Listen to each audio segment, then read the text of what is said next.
Nail or beauty school was just the beginning, right? What on earth do you do now? Welcome to the Salon Success Podcast with Monaco Nail Academy.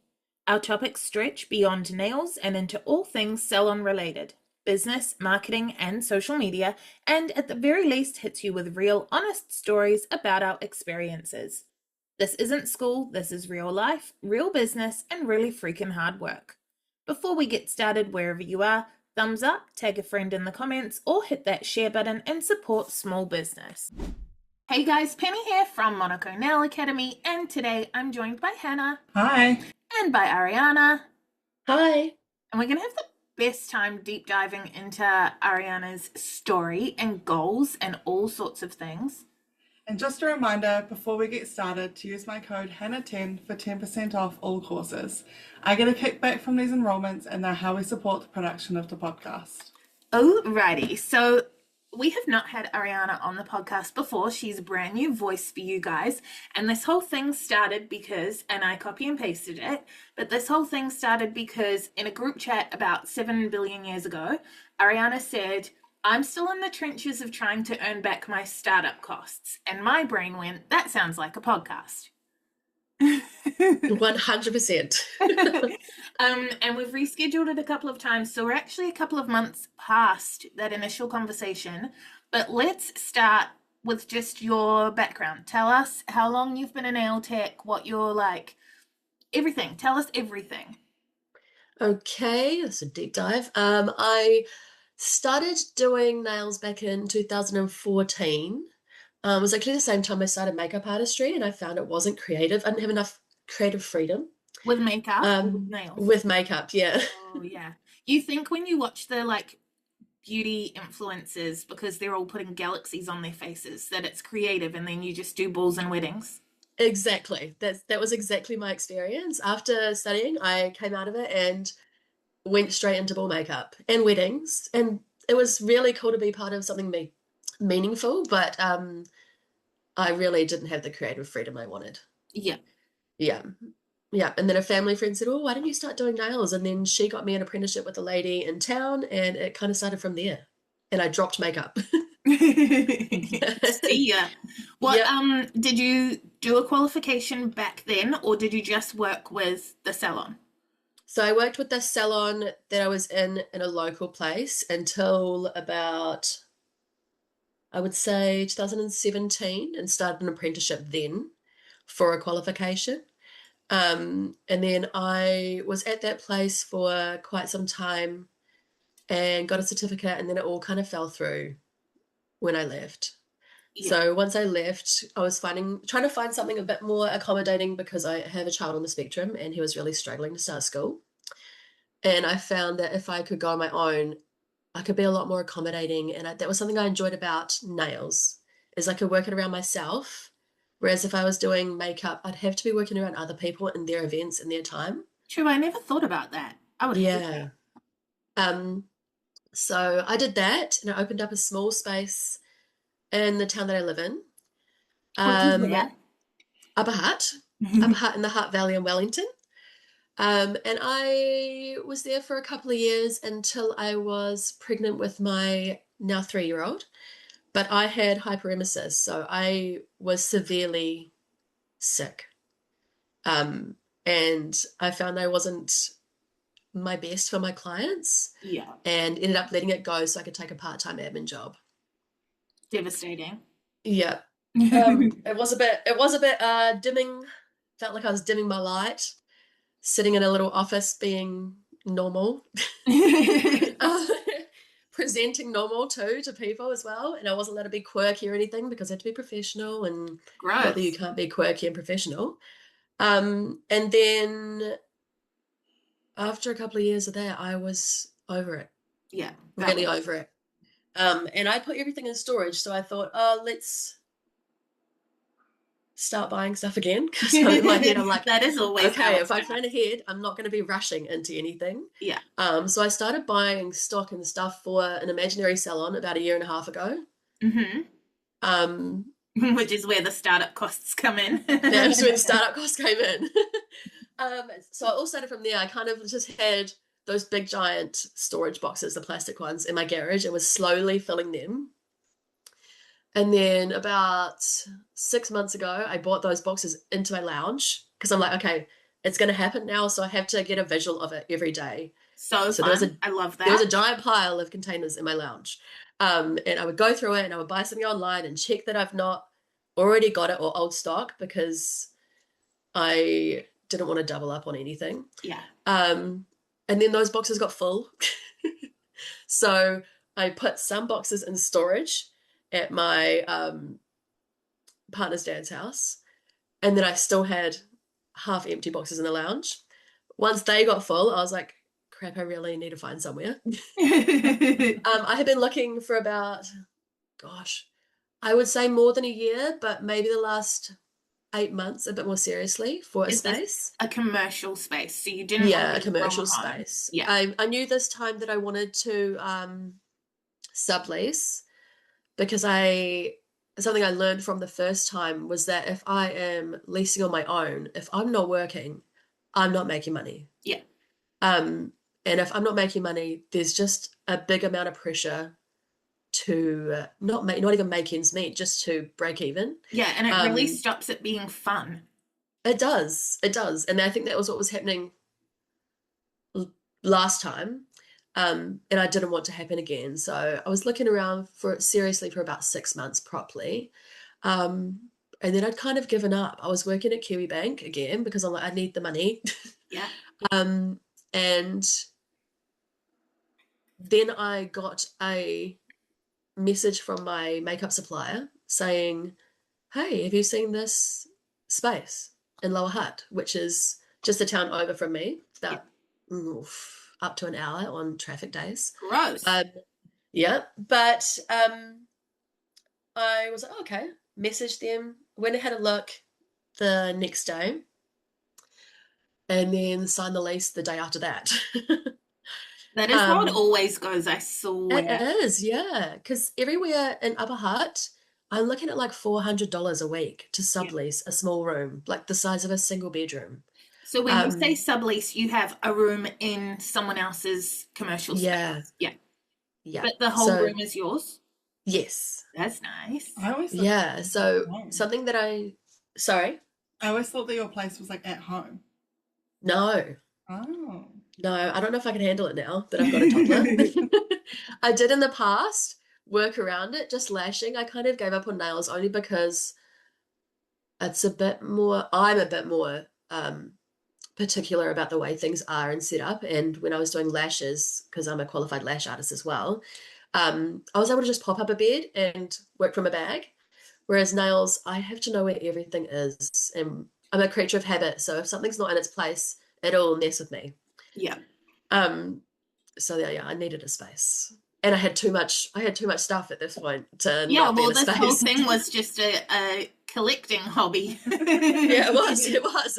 Because during the phase of boxes in the lounge, were there any clients, or it was just mentally preparing? Yeah. Yeah, mentally and collectively preparing. I wanted to touch on that though, because it's something that a lot of newbies don't realize, is that we start in a box of collectible things. Like we don't all just, well, some of us might, but most people don't just whip thousands of dollars out and like open a salon fully stocked. Yeah. It's collecting little bits and pieces here and there. Yeah. The first time I started up, I did kind of jump in the deep end. The only thing I had stocked was my polishes. And I definitely learned from that mistake, only because it makes you feel like you're scrambling to catch up on things, and sometimes things you don't need. Well, that's what I was going to say, is that when Hannah said not everyone starts with thousands of dollars, when I did my course, you got your kit, but then they had a like business builder kit or something it was called 1,000 years ago, that you could spend some crazy amount of money and get everything you needed. And I went to my mum and was like, please, please, please. And she lent me the money to get this giant kit. It came with a desk. It came with an e-file. It came with like everything. But it also came with like 3 of every color of acrylic powder and like multiple of all the retail items you could stock, of every scent of moisturizer and everything. And at the time it was really exciting, but fast forward 6-7 years, I still had some of those moisturizer scents on the shelf. And like, yeah, I think you should start in a box, because even though, like, so then when I started gel polish, because gel polish didn't exist when I started nails, because I'm old, when I started gel polish, I started with 6 colors, because I actually went to a Minx training event, which Minx was like professional level Jamberry. But I went to a Minx event and they did a color gloss demo in the corner in the middle of at lunchtime kind of thing. And they had a sticker under your chair prize, and I got that prize. And it was an artistic collection, like 6 new colors, which was my first ever exposure to artistic. So I had those 6 colors. I did have a bunch of other ones from a different brand, but I hadn't used them at all because they jelly donutted every time. Like, they were really difficult to work with, and I was like, I don't like this gel polish. And then I tried artistic, and I was like, oh, this is what it's supposed to be like. But so I never used the other ones. I literally started with 6 colors, and I was just custom mixing and stuff, because I was like, well, I can't afford to buy more. Like, I think you should start in a box. Start on the bones of your ass, and then buy what you need as you need it. For sure. I think I can relate to that as well, because when I first started, I was doing acrylic and hard gel, and it was like, hard gel was nothing like it was now, and I'd have to use normal polish over top. Yeah.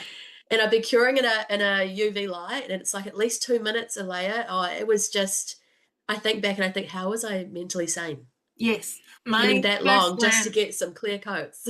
Yes. My lamp was 2 hands and 3 minutes per cure. I'm so fresh that I didn't expect Patience is a virtue. Oh, I get my 30-second LED cure. Honestly, and then when you're waiting for the last cure and you can't do anything because you're waiting for 30 seconds. Yeah. And somehow I feel like it was easier when it was 3 minutes, because you settle in for a conversation. You're just like, well, I'm going to go make a cup of tea. I'll be back when that layer cures. Like, yes. I know your grandma's dog's name by now. Like, that's where we were at, because there was so much free time. Yeah. And I think as well with the other like collecting thing, this is tangential, but whatever. Like, say for example with Cat's Eye, when Cat's Eye first came out, I was like, it'll be a fad, it'll be gone. So I bought 3 Cat's Eyes about a year in. I was like, okay, Expo 2 or 3 years ago, I bought 3 Cat's Eyes. Fine, I'll have them. I got the shitty magnet that came for free with them. Yeah. And then fast forward 2 years, okay, cool, it hasn't gone away. The magnets are better, the polishes are better, the ideas have been refined. So then this expo, I went and bought like 8 Cat's Eyes. Yeah. But to me, that's the way to do it, is not to be like, oh, a fad, I'm going to put $400 into it. No, get a couple, play with it, see how you feel, and then like move into it once it's established. Yeah. I think the hard part too, when you're first starting out, well, my experience as a newbie, you kind of wanted to be on the same level as everybody else. And like being in the Salon Success podcast, not the podcast, but like even in the study group, you don't realize that a lot of these places aren't your competition. It's not your competition. It's not your backyard. It's not even where you want to be. So you offering, for example, if you're someone that enjoys something pretty plain or doing non-extreme artwork, you might be okay to stock a few KIs. But in my head, when I first started the first time round over 10 years ago, I wanted 50 cat eyes. And in my head, I was going to try and make myself broke to get the 50 cat eyes because I needed 20 colors like my neighbor. Yes. Yeah, in my head, I thought that was my competition. I think the good thing about starting again from scratch, kind of, is being able to know your niche, know yourself a bit better and what you want to do, because that's what's going to make you keep enjoying your work. This is compared like to if you're catering to others. So just sitting here like, okay, tell us, for people who are not in the study group, why is not everyone your competition? Elaborate on what you mean by that. We know what you mean, but elaborate on what you mean. My take on it personally, what I've taken from so much of what I've done so far, because I haven't completed it, is that everyone has a target audience. We call them avatars in the group, but I just call them my people. So my people are not necessarily your people. My people 10 years ago were not my people now at all. And by finding your people, and I guess not rushing into it if you are able to, if you have the financial freedom to, is you're able to retain a lot better. You're able to do a lot of the work that you enjoy.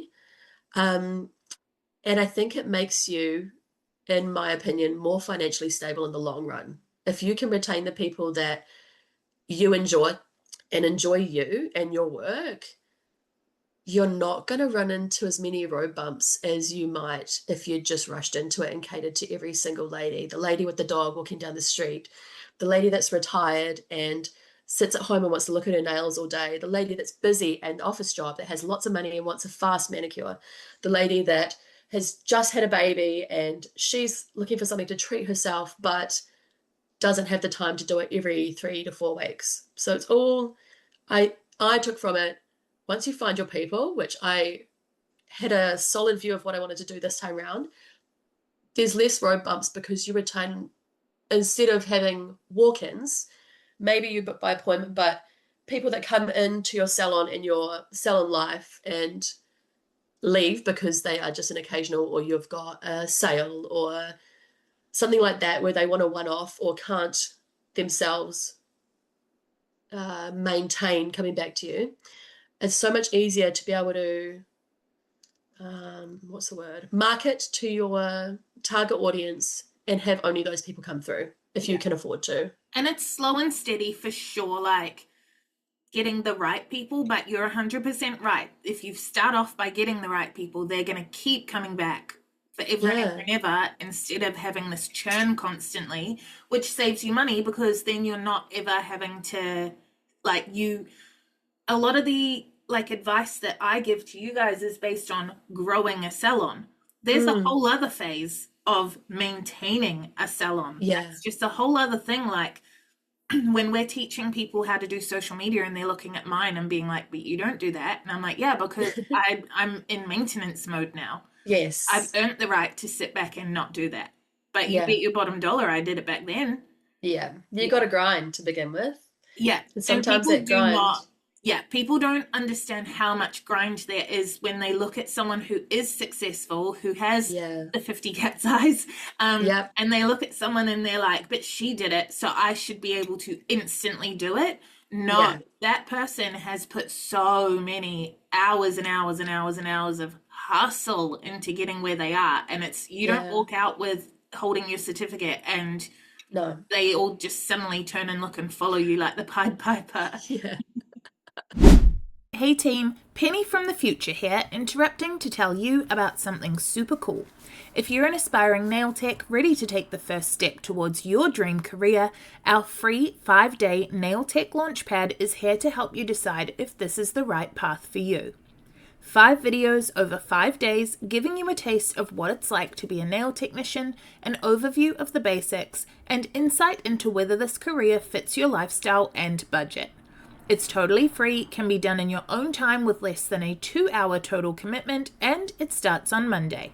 Sign up today and start your journey to becoming a nail tech at www.monaco.ac.nz/launchpad. Okay, so way back when you did your apprenticeship, we won't go into personal details, but ultimately you didn't get the final signature on the certificate, walk out with a qualification, right? Yeah. So then that's what led you to working with us at Monaco now, is to finally get the piece of paper. Yeah. Yeah. That's so good. So I had first inquired about Monaco in 2018. But what was I doing in 2000? I don't even know what I was doing in 2018. I had a relationship breakdown and moved homes, and also left my job as well. Yeah. So it all kind of happened at the same time, and I was really financially comfortable to just drop the money in one go. And at that time, I was working full-time doing nails as well. So it seemed like a good idea. But once that it all happened, I'm glad I didn't put myself out, though it just put a bit of a chip on my ego that I wasn't able to jump straight into it. Yeah. And that kind of held off until last year. And I signed up again because I was like, oh my gosh, yes, there was a Black Friday sale and I had been subscribed to the emails. And so I got the email and I was like, oh shit. Like, oh, can I say shit? No, you can, yeah. I was like, oh shit. I need to do this because I've got the money and my life is settled. I had already given up a space. And I was like, okay, well, if I can financially afford to drop the money on this study, and I was lucky enough for Katie to be able to offer the online course, so I didn't have to do lessons or feel the pressure of lessons, that I could chip away with it. And so I bought the course and kind of jumped straight in, and then both my grandparents passed away within 6 weeks of each other. Oh. Yeah. And the financial responsibility for that fell on me. So I took a huge break from studying nails. I signed up, and then maybe a month later, they both passed away within 6 weeks of each other. And I didn't touch my Monaco study until about October last year. Maybe later, sorry. And one thing I will say is I actually never felt the pressure because I am studying with you guys online. There wasn't that insane pressure to show up, even though I was in the midst of a real bad time in my life. Yeah. And I think that's something I really appreciate about Monaco and that was appealing even to begin with before that had happened, is that I'm able to work around myself and my 3 children and my part-time job at the time. That is what drew me to Monaco, and it was kind of cool, a really, really crappy thing that happened, but it was cool that I was able to really embrace the freedom that Monaco was able to give me to begin with. That's what drew me in, and I wasn't expecting to utilize it in the way that I did, but I was able to, and I didn't feel like not showing up for 4 months was going to be the end of this for me. Yeah.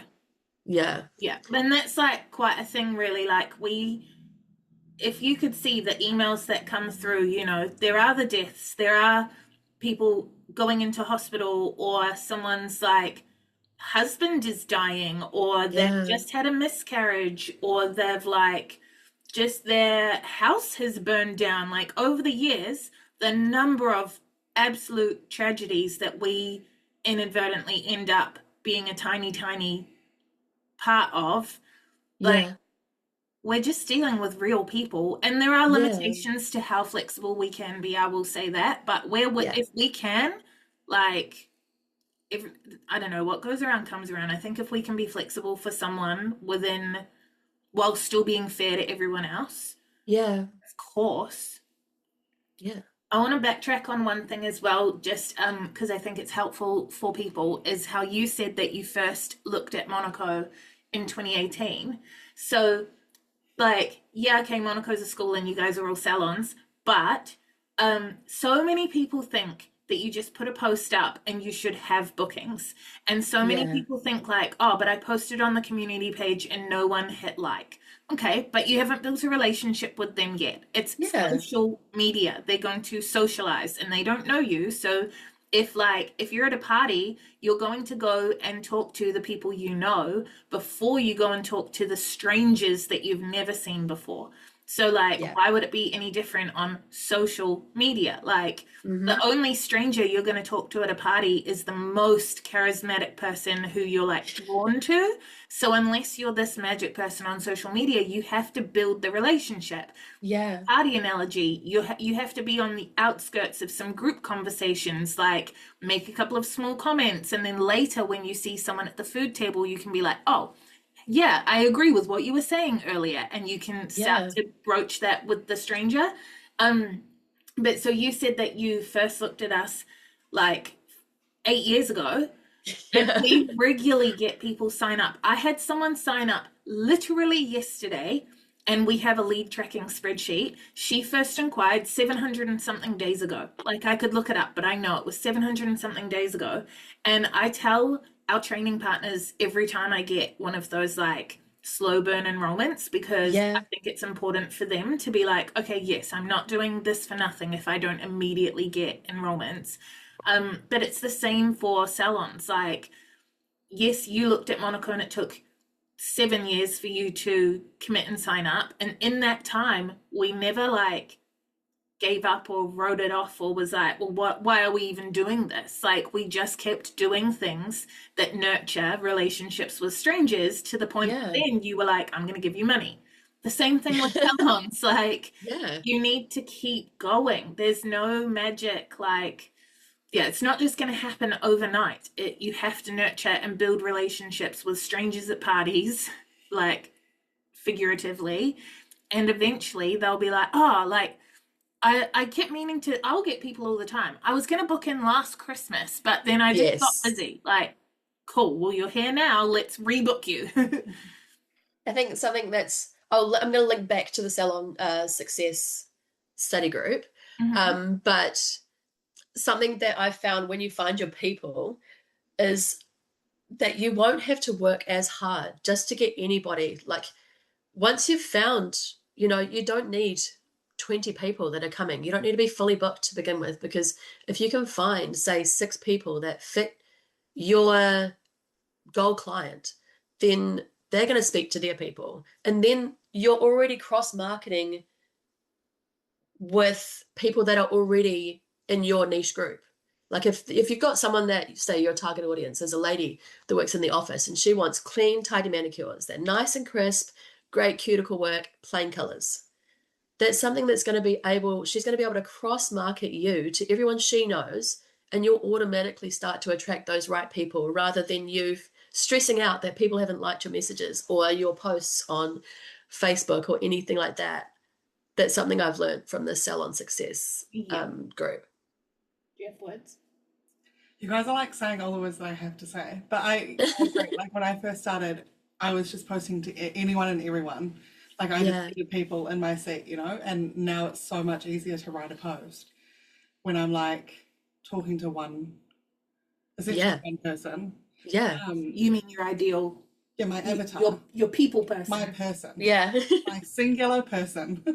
And it's so much easier to write to that person. And I feel like I hold less back when I write my posts because of that.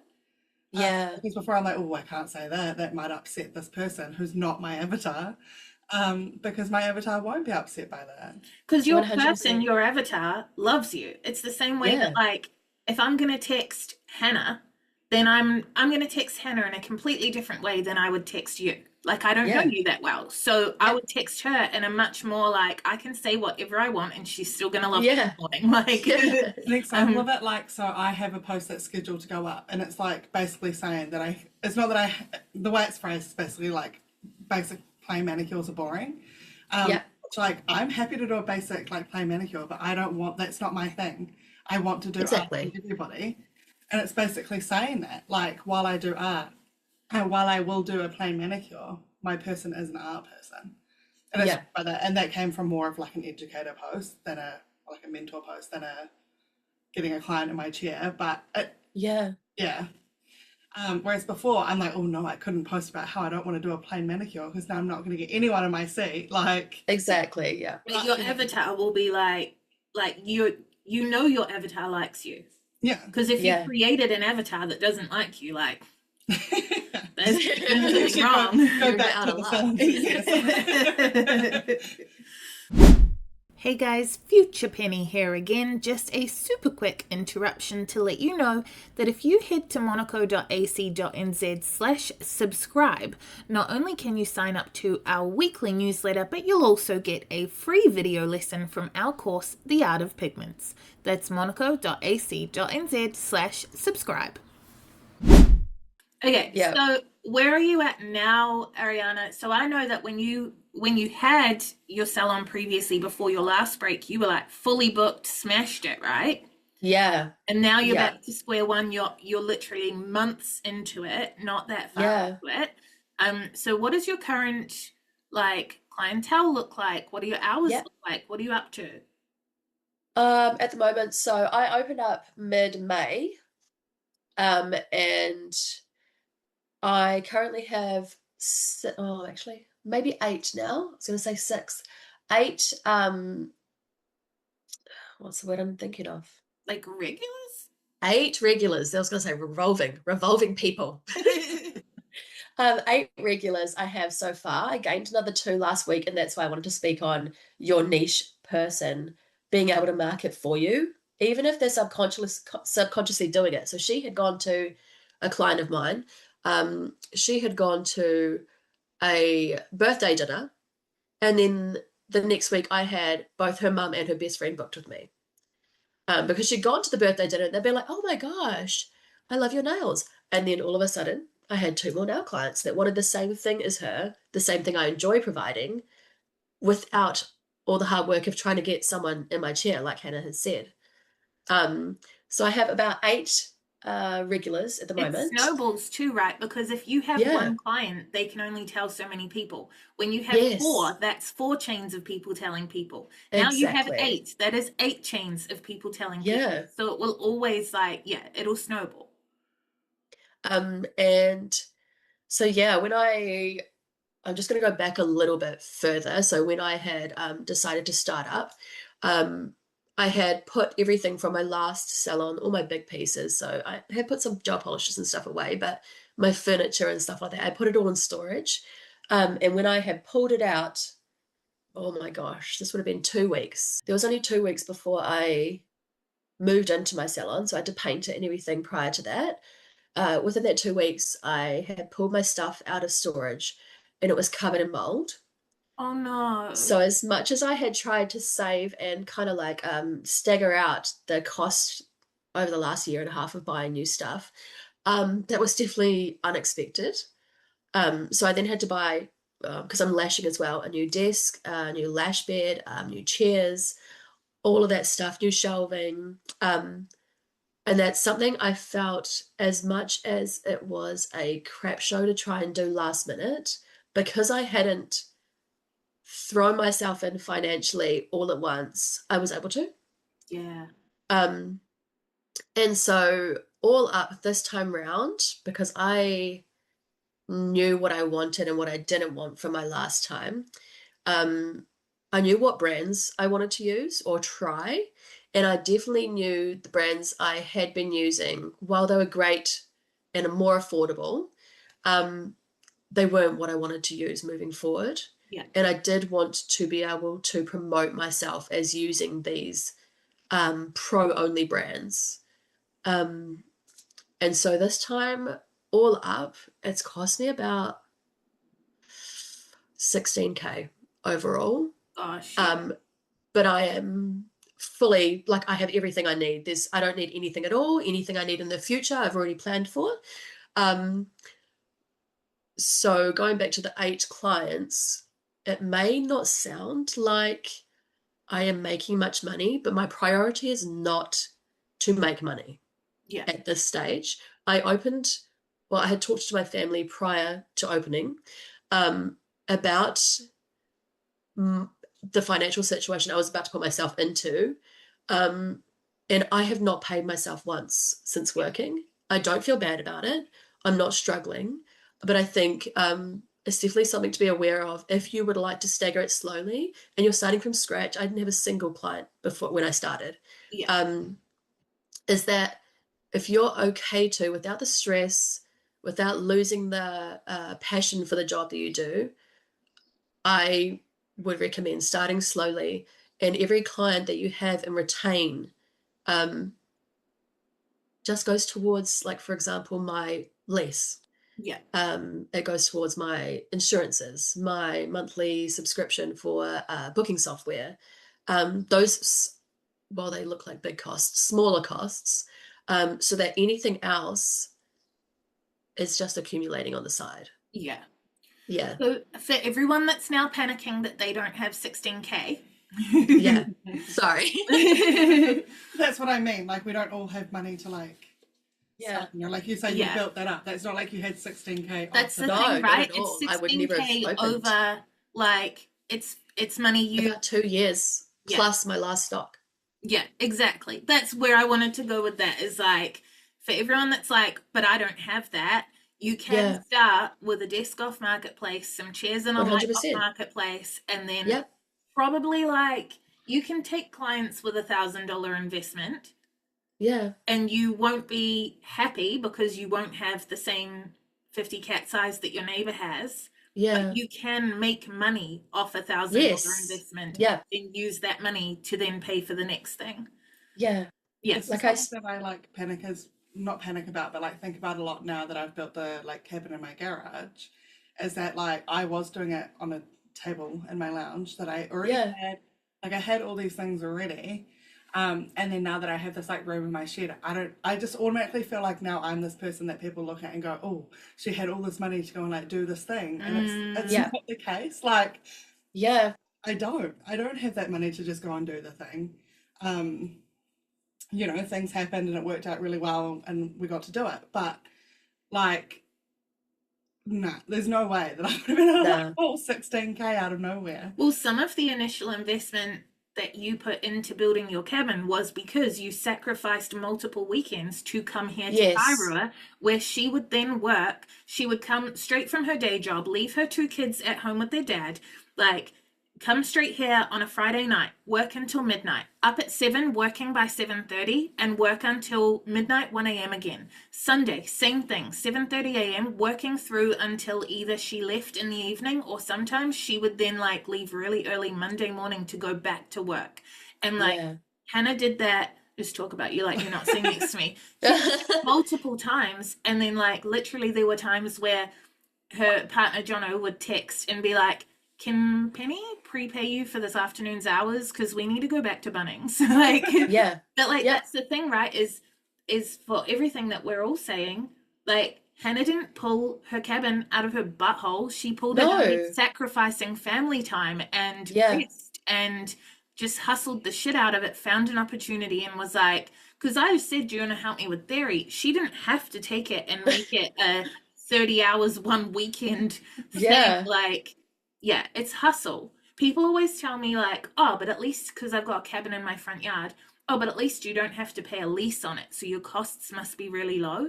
Bro, I paid for this outright. You know what that means? Is that like 20, maybe $30,000 of the money I made before I had the cabin. I didn't get to use and enjoy. Now I get to use and enjoy it because I sacrificed before. That doesn't make my cabin free. That makes past Penny poor. 100, yes, I agree. I think like me saying 16K probably sounded like I was just dropping it all in, but that was 2 years plus another 3 years prior to that. And I never would have been able to afford to open if I thought in my mind, like if that was my mindset that I had to have all that money to open, this wouldn't have been an option for me. I think both things are important. I think 16K is an important figure for people to understand. And I think the fact that it was drip fed is also important to understand. Yeah. I think it's important about what you were saying about you get clients now and you're not paying yourself. Yeah. You know, you want to think like, not everyone, but you know, they all start taking clients and they're like, sweet, now I can pay myself all this money. And it's like, well, actually, no, not necessarily. Because you may still need to like pay the invoice for your like polishers or your power and all that kind of stuff. There's other things that come into it. People just not necessarily like nail techs, but clients look at it and go, wow, she's going to make so much money out of that. And it's like actually most of that's overheads. Yeah. And you go. Okay.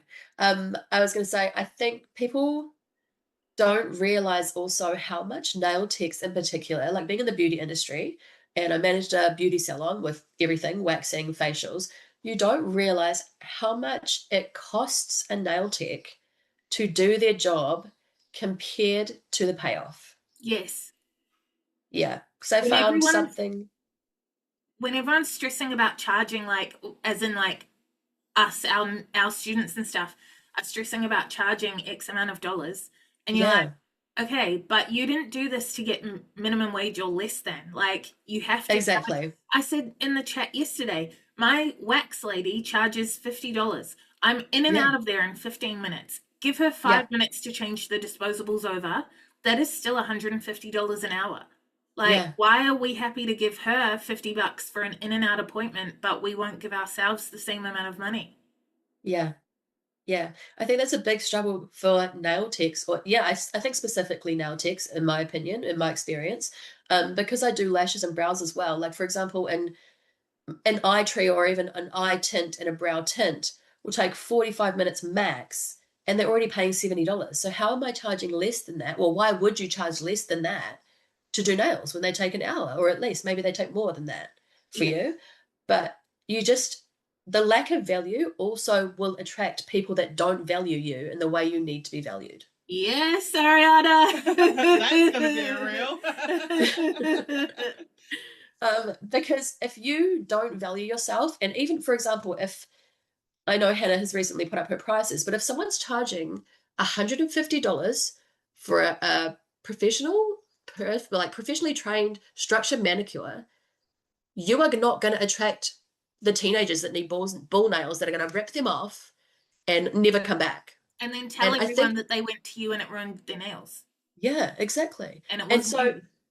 by you not catering to those kind of clients, you're not going to attract them.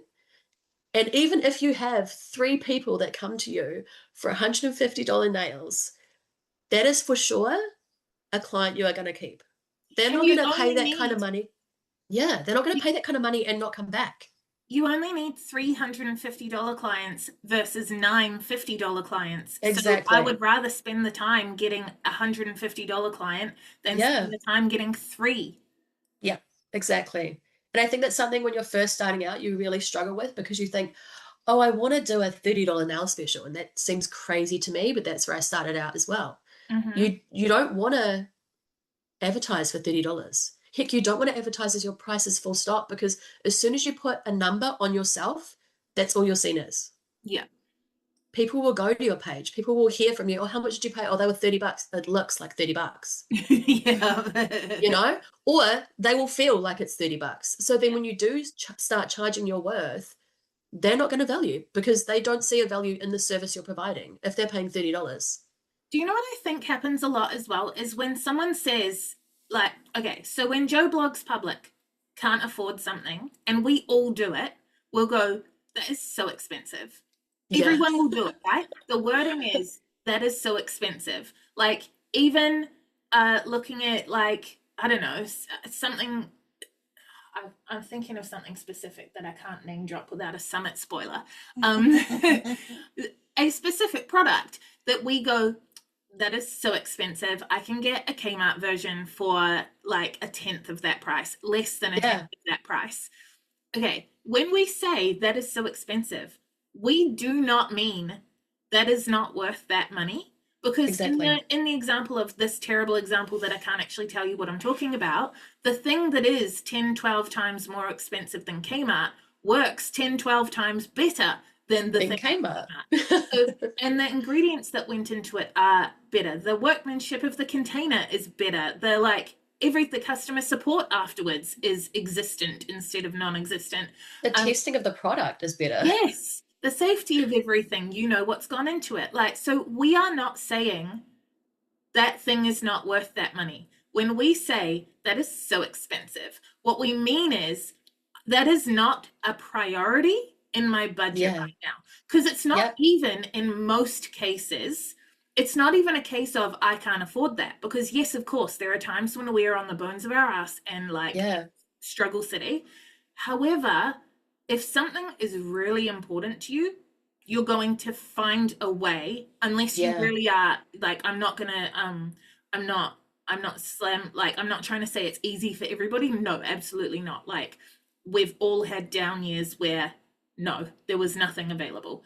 But generally, if something is, I can say to you, like, I can't afford that this week, and then go out and get takeaways. That's because the rest and the benefit of giving myself a break from dinner and getting takeaways that night was a higher priority for me than the thing I said I couldn't afford. I'm not saying the thing is expensive. I'm not saying it's not worth that money. I'm saying that is not a priority inside my current budget right now. And students take, ooh, that's expensive, as you suck.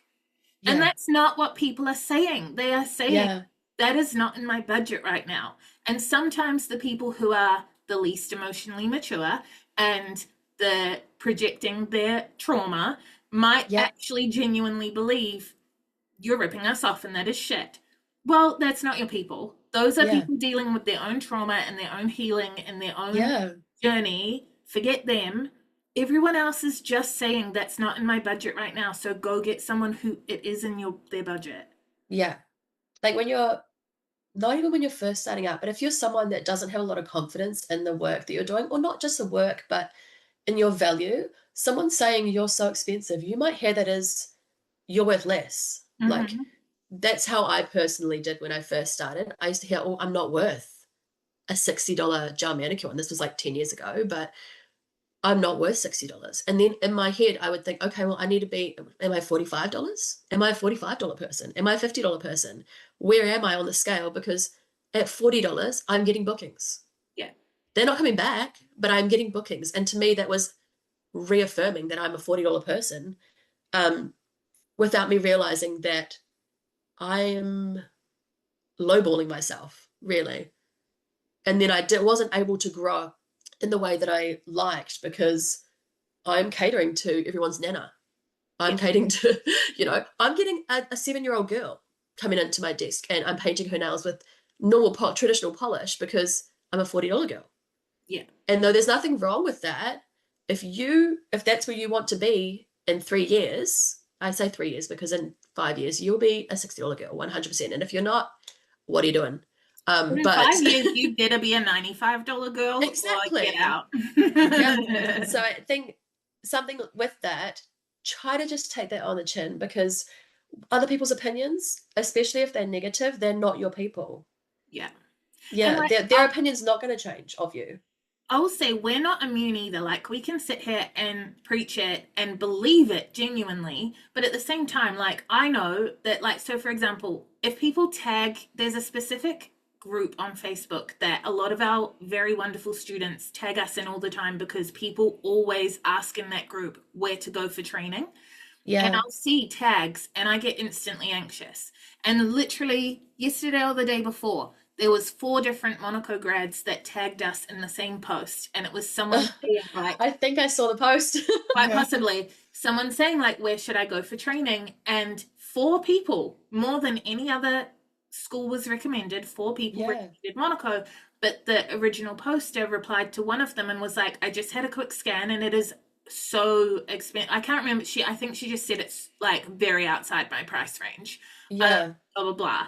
And every now and then you will hear people be like, yeah, but it's so expensive. I had someone on the phone last week who was like so our avatar, but like the most owl personality in the world. And I love her and I hope she does sign up. I don't know if she will, but she straight up on the phone was like, okay, so also, why are you so expensive? Like straight up, just tell me what makes you worth this money. And I was like, I love you. But the thing is, so sometimes people say that, but I know straight up that if you compare hours of training versus price, we're actually one of the cheapest courses in the country. Yeah. And so my point was, though, not to like toot our own horn, but just the fact that we're not immune, because I see all those notifications getting tagged on a post on a Facebook group. I know what kind of post it's going to be, and I get anxious clicking them because I'm like, oh, like someone's going to be criticizing us. So I feel the feelings. It just also means that when I wake up the next day, I'm not still thinking about it. I'm like, oh, well, get my avatar. Like, refocus. Yep. And I think that's going to happen no matter where you are, no matter what level you're at. So when you're first starting out too, don't think that you will be immune to that. Yeah. Because I had always told myself, well, this wouldn't happen if I had been in the industry for 10 years, if I had the word of mouth, if I had the built clientele, but it does, no matter what. Oh, 100%. It will happen for the rest of ever. If it's not happening, then you're not engaging enough people. And I know that kind of is like a cliche when you see it on like social media sometimes, people will be like, if you're not getting criticism, you're not hustling hard enough. Like, well, I don't know. But like, it won't stop. Like, we're No. currently running the 6-week challenge. I think it'll be over by the time this episode goes up, but through the New Zealand Nail Tech Summit, we are part of the behind the scenes team of the 6-week challenge, and we got some criticism that, like, still, it hits hard. You still read Yeah. it and go like, mate, I am giving so much time and effort to this, and this is heartbreaking. You're not thinking like, if you like whatever, I'm thinking like, shit, I've worked so hard and it still wasn't good enough. Like, it's not a criticism of the person giving us feedback. She was right. But it is a case of me taking it personally, and then you go to sleep and you wake up the next day and then I solved the problem. Like, I had to sleep. Why are you laughing? No, because it's such a you thing to do. You're like, oh, it really broke my heart. And then 5 o'clock in the morning, there's a new plan. Like, and you'll like walk out of here and come back in an hour and she's like, I've solved it. Like, I've got this like whole thing and I've made it. Yeah. I used to do it with Alicia that worked for me and helped me build Monaco in the first like 5 years. She is super owl personality, and I'd be like, what do you think of this idea? And she'd be like, that's great. And then after lunch, she'd be like, okay, so I've got a spreadsheet. I've worked this out. I think that's how we should do it. And then I would go, oh, it's been on the website for 2 hours. And she'd be like, Penny, what are you doing? We needed to think about it. And I was like, okay, but we can edit it now. Like, that part of your idea is good. We can add that. She'd be like, oh my God, how am I going to do it? She's still one of my closest friends, and she's just like, how do we deal with each other? Do you have other words? No. Basically just Okay. I want to pivot back to something. Actually, I just realized as I said that, because as soon as you were talking about me making up a plan, in my head was Ross on Friends being like, pivot. Yeah, pivot. And then it came That's out my of brain. 2 seconds later. Want to be part of the podcast? If you've got a story, question, or opinion, send us a voice note at speakpipe.com/salon success. speakpipe.com/salon success, and include your socials so we can shout you out. But I want to circle back to something that you were talking about before. So, because I think it's important for the newbies listening. So when you were talking about how you don't get paid yet, something I want to outline is that this is a calculated decision that you have made with your family based on your current family needs, budget, goals, everything. So for everyone listening who's new, there is no one fixed way to do it. Like, No. I did nails for 4 years before I went full-time. That whole time I had a full-time job. Then I had to quit that job to go on a 4-month OE. Like, they couldn't keep it open for me. But when I came back, I went into full-time because I was like, bugger it. But for the first few months that I was hustling and trying to build a clientele, I went back to that company where I had been high-ish up and said, can I go bottom rung into the call center? I'll be incredible because I used to like teach the call center staff. Like, I can do this. But give me the 2 shittest days, which like I knew that the hardest to staff days were like Sunday, Monday. Give me 2 10-hour shifts. I will work like 7 to 7 on Sunday and Monday. And that meant I had 20 hours of pay to cover my ass while I hustled the other 5 days a week to build up my clientele. And within 2.5 months, I was like, okay, I want to rip my brain out of my ear holes. Like, I am losing the will to live. And I messaged, actually, this hard tracks back to what you were just saying, and this was not planned. I was losing the will to live, and I messaged my mum and like a couple of my best friends, and I was like, I think I'm just going to quit. Like, I have enough clients, I can pay the bills. And all of them, without exception, were like, just give it another couple of months, like, get some savings, like, you just don't know. And then I went straight back and I was like, I already quit. Like, that same afternoon, I was like, no, I did it. I already did it. And but the point was, my whole point was that you made a decision where you worked, you saved, you collected product, you talked about how now your family and life situation is so much more stable than it was at certain other times in your journey. You're in a position where you can make the collective family decision. You're going to put 100% hustle in, and and it's essentially like going back to study. Like if you go, okay, I think I'm going to study next year, and you make the family decision that you're going to go off to university or whatever you're going to do and sacrifice your income for you to be able to go back to uni or something like that. It's the same thing. You're just in life uni at the moment, where at the moment building it is what you do. For me, I did the 20 hours, 2 10-hour days while I built up my clientele. Hannah still has a full-time job and then a part-time job with Monaco and then part-time salon and like all these things. Goodness. It's going to work differently for everyone. Like I did some coaching with a group last weekend. Danny is only able to do 6 hours a week at the moment because she's got a full-time job, and she also is very heavily into like the dance community, teaching and competing and stuff as well. That's her thing to do, is like she's only got 6 hours. That's how she's going to end up growing her business. Like I just want everyone listening to know that there is no one way to do it. There is no situation where you have to walk in with 16K and quit your job and make no money for months on end. There's 1,000 different ways to do it, and it all comes down to what's going to work for you, and this is what works for you. Yeah. I think the first time around when I went out on my own, I did try to drop money and struggled. Like I tried to do it all at once. Like I left my job and I was like, I'm going to open a salon.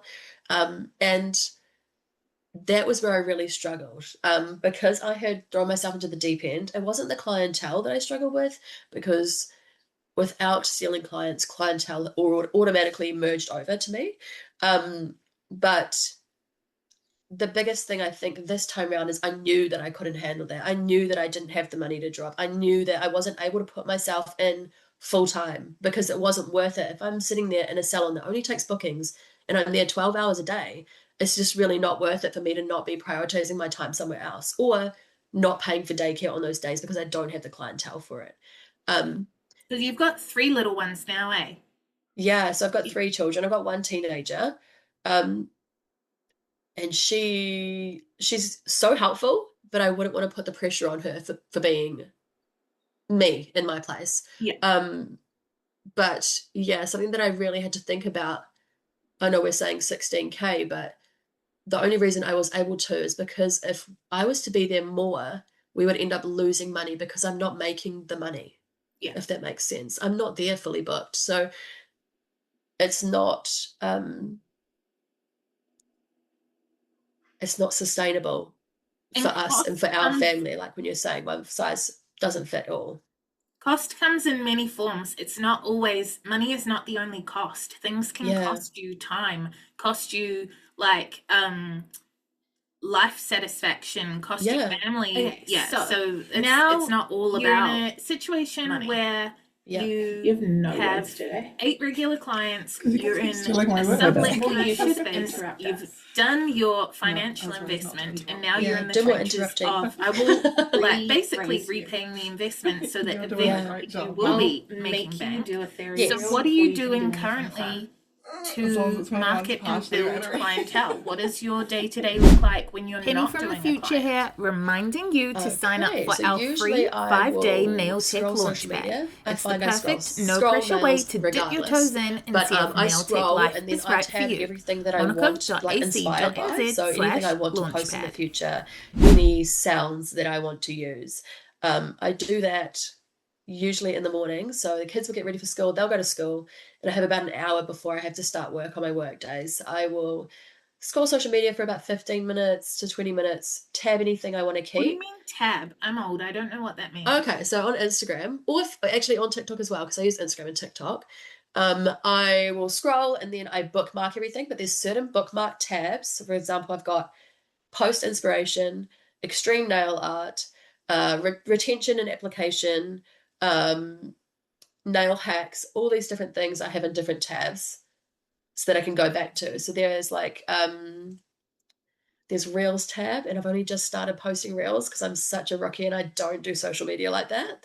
So I do that in the morning, and then usually I will go over my either day's work or my week ahead, and I'll see where there's gaps, and then I will try to post or schedule posts on social media for those gaps. They'll get deleted if I don't need them, but it's easier for me to do that because I'm a planner. If I don't have it planned, it's not in my mind. Yeah. that's really not it. If it's not in my calendar, it doesn't exist. I'm sorry. So- If I haven't put it in, your birthday's not today, it's tomorrow. 1000% me too. Yeah. You've seen my calendar, and well, I don't know if you have, but it was in the chat yesterday. Yep. But when you say so you're scheduling posts for when you don't have clients, is that what you mean? Yeah. So Yeah, you're so posting. I try to schedule posts for the days I do have clientele so that when I take photos of clientele, I can do that on my off days. If that makes sense. I don't get it. So she's scheduling posts for her busy days, so that on her non-busy days she can do the posts for the busy days. What? So she's So I using work her hustle Mondays. hours to post for her working hours.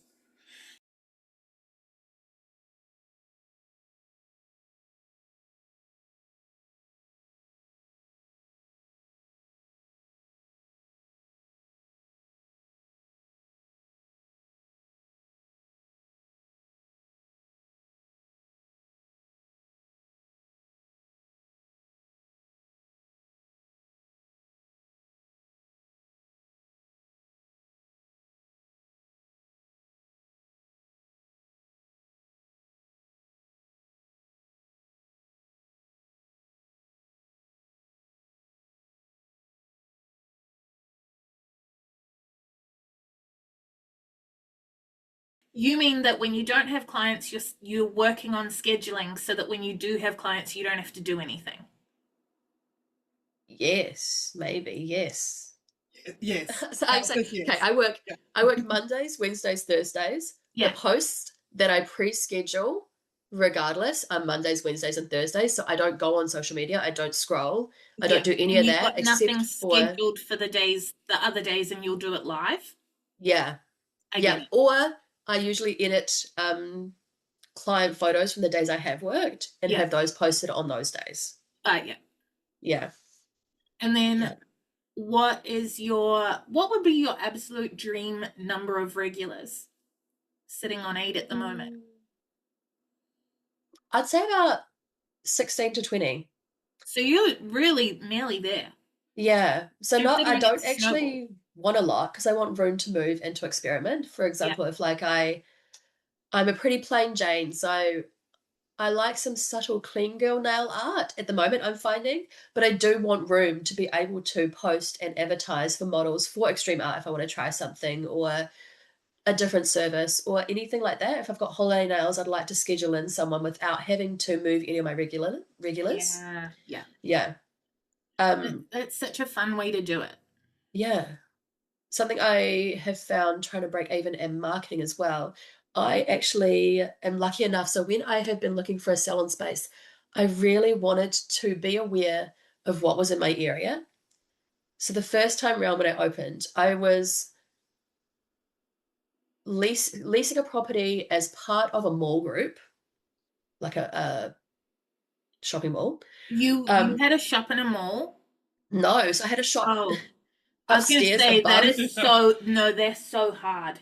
They are so hard. So, well, yes, actually, I was upstairs in a mall, so my access is from the outside of the mall, but in the mall complex, there was already 6 nail and beauty therapies. 6? Yes, 6. And since I've left, there's been another 2 more that have joined in.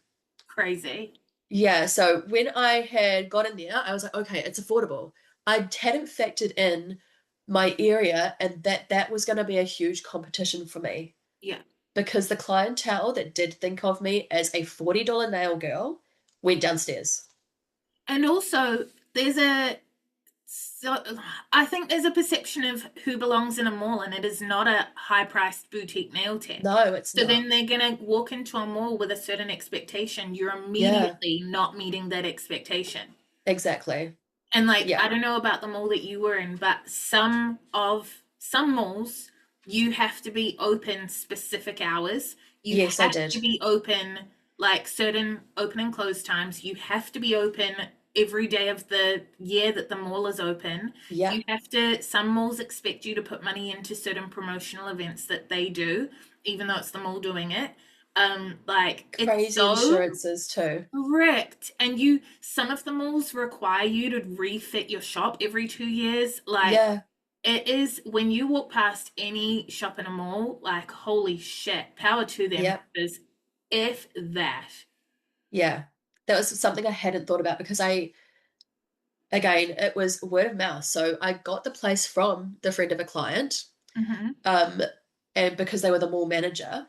So I wasn't inside the mall, but I was outside the mall, but I didn't factor in that everyone inside the mall would also be my competition without realizing it.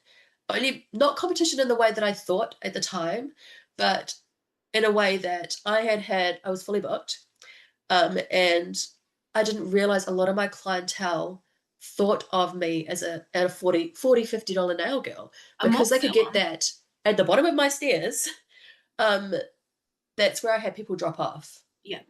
It wasn't the end of the world at the time, but it's something that I definitely thought about going into this place now. So I was lucky enough to be able to be fussy when finding a new space. And this time around, I'm actually inside a gym. Yeah. And it's primarily a women's gym. So that is something that I had really thought about prior to going in because I am someone that wants a faster clientele. Yeah. Business professionals go to the gym.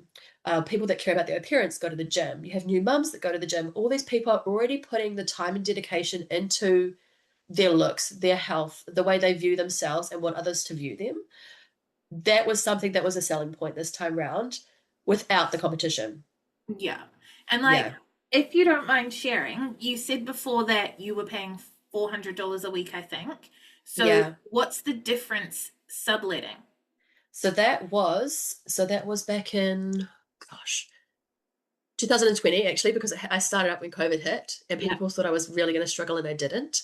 And so this time around, 6 years later, I'm paying less than half of that. Amazing. Yeah. Less than half. And while I had to be open during the mall hours and everything like that, I did have some flexibility, but I had to be closed by the time they were closed. Yeah. My insurance was $2 million. I had to cover the whole mall in case my stuff started a fire. Oh my God. Yeah. So it was the lease was cheaper, I guess, there, but all the other expenses that came with the lease, well over. Yeah.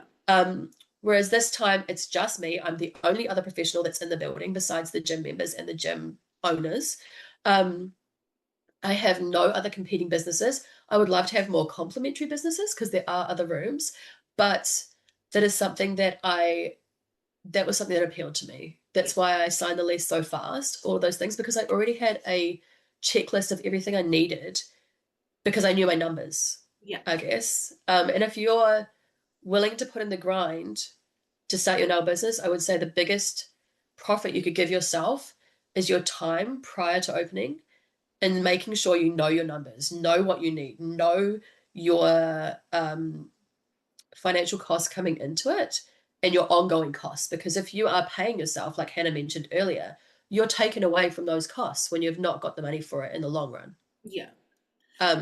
Like you have to be able to expect delays in shipping and products and all these different things because there's only so much you can control. And where you lease, for example, if you're at home, you can control so much more than if you are in someone else's property. Yeah. Yeah. So you said there's other empty rooms at the gym at the moment? Yes, there are. If anyone's in Lower Hutt and you're a business professional that would compliment me, come on down. Yeah, well, I was going to say, like, what kinds of businesses would be your dream businesses to have in that space with you? I would love to have, I guess if I'm catering more to gym clientele, I would love to have like a physiotherapist or someone else that does massage, like a complimentary beauty service. Mm-hmm. And then I would also love to have a business, someone that needs space for an office or anything like that. I'm not necessarily looking for beauty services, but I would love it if my avatar, my people, were also in that space besides for a gym. Do you know what I would do if I was you? Is I would talk to the gym owner about communicate well with the gym owner, but what I would do is start promoting those spaces yourself and saying, I want to create a collective of businesses who are targeting, whose like target market is women between this age group of this, rattle off a few stats about your avatar and just start promoting. I want to create a collective that fits in with the Bare Beauty brand. We all operate independently, but our services complement each other. This is where I'm based. These are the types of businesses I want to work beside. And then clear it with the gym owner, but literally start manifesting and attracting those exact businesses you're after. And I'm going to do it then. yourself. I'll do it. It's in my brain. I just haven't actioned anything. I think that's something I'm a bit like Petty. So by the time I'm asking about it, I've already made up my mind. Yes. So I think I try to hold off because I'm like, if I start asking, it's already on Facebook. Yeah. I'm asking because I do want to know what you think, but it's only because I didn't already think about it. It is happening. But if you say, yeah, but what about this thing? I'm going to be like, oh shit, I didn't think about that. Incorporate it. I'm not changing my mind, but I will take the feedback on board. Yeah. And then throw half of it out. But I'll action the important half. Yep. Do you work much with the gym? Do you put nails on the trainers or stuff like that, or have advertising out in the toilets? Yep, I do. So that was something I did in the last month because I've been open a month and a month and a half. I've actually got a QR code and booking note on the doors because you're a scanned sign in, not on the front door as well. Oh. Yeah, so on the front door there's the booking and my my sign above the door. Yeah. I didn't want anything too big because I don't want walk-ins. Yeah. And then in the bathrooms there is a QR code and a little bit of information that's on a window decal on the mirror. Amazing. On both mirrors. And then I also have access to their Facebook pages for their members. So they have got 3 gyms, sorry. They've got a Wellington, an Upper Hutt, and a Lower Hutt. I'm in the middle of both. And all 3, sorry. And I'm able to post on there. So I also provide an exclusive gym member discount. Mm-hmm. So they get $10 off whatever service they book in with. And then I also have a referral discount as well. So anyone out of that group who refers gets money off their next service or credit towards their account. And I've found that has helped me with marketing. As much as I post 4 times a week. And I also have dropped flyers in all my local businesses, coffee shops, hardware stores, because I'm in an industrial area. Yeah. That's what I'm advertising to. I don't want people to have to come from far away because I don't want no-shows. I don't want lateness because I'm in the city, there's traffic. So that's something I've thought about prior to advertising. I want people close to me or whoever's close to me, people they know. And so, yeah, that's what I'm doing so far. You know what else I would do is I would straight up give a voucher for a free manicure to every new member. I would talk to the gym owner and make it a perk of signing up and make it an unadvertised perk, like one that when she's talking to someone signing them up, she can tell them about the perk, but you only want to do it until you hit 12 regulars or maybe 15 regulars. But they're not getting new members daily. So it's not like you're committing a huge chunk of your time to doing free manicures. But a lot of the people in the gym, they're there to do their workout, get in, get out. They're aware of your existence, but they're not in the mindset of I'm going to book a manicure. Whereas if you made it a thing that every single person who signs up to the gym gets a manicure gets a voucher for a free manicure, they're going to plan for that and be like, oh, and I've got this manicure to use, and I'm all I just signed up to a gym, so I'm in a very specific mindset of I'm going to change my life. Because you sign up for a gym when you hit that motivation point. So while I'm changing my life, I'm going to go get my free manicure.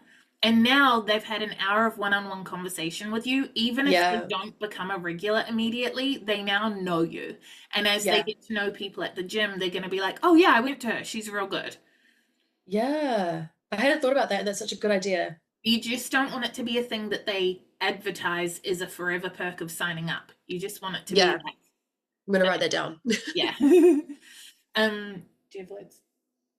Okay, before we wrap this up, what I want to end on is, as someone who has had a roller coaster journey, and you've Yeah. been a newbie multiple times in a way. Yeah. What would be your, say, 3 biggest pieces of advice for the newbies listening to this? Could be a tip on how to do it. It could just be like a inspo. What would you want to tell the newbies listening to this? I would say my first bit of advice would be come into this with patience, because your patience will buy you clients.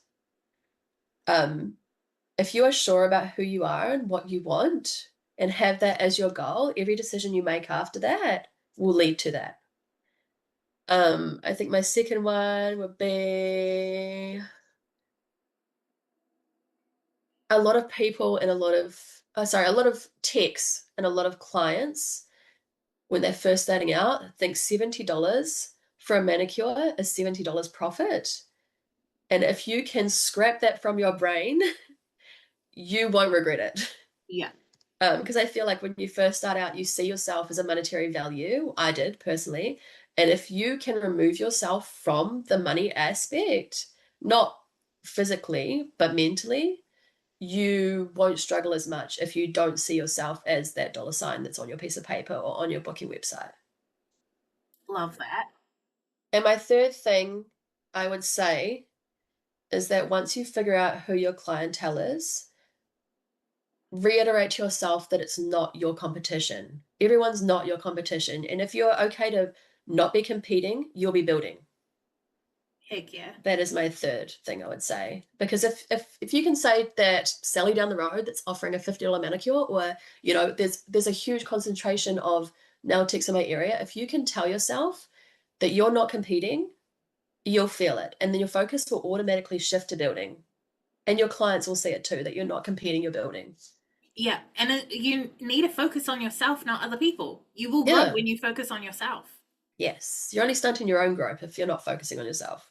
So good. This has been the best way to start a Saturday morning. You are so fun, Ariana. Thank you. With that done and dusted, before you guys disappear, like our page or follow the podcast so that you don't miss the next episode. But until then, check us out on Facebook, Instagram, and YouTube by searching Monaco Nail Academy, or follow our salons. Mine is Hard Like a NZ. Mine's the Muse Room. And how do we find you and follow your journey? Yes, Ariana McCormack in Lower Hutt in Wellington. You'll be able to find me at bearbeauty_NZ on Instagram. And if you mention this podcast, you get $5 off your next service. Hey! I was just going to say, also it's B-A-R-E. Yes, B-A-R-E. Heck yes. So you go to Wellington and you go to Ariana. You're going to mention us for your $5. That is, I love that. So, I'm clipping that. Like myself. Thank you so much, Ariana. Have a great week and we'll see you next time. Bye.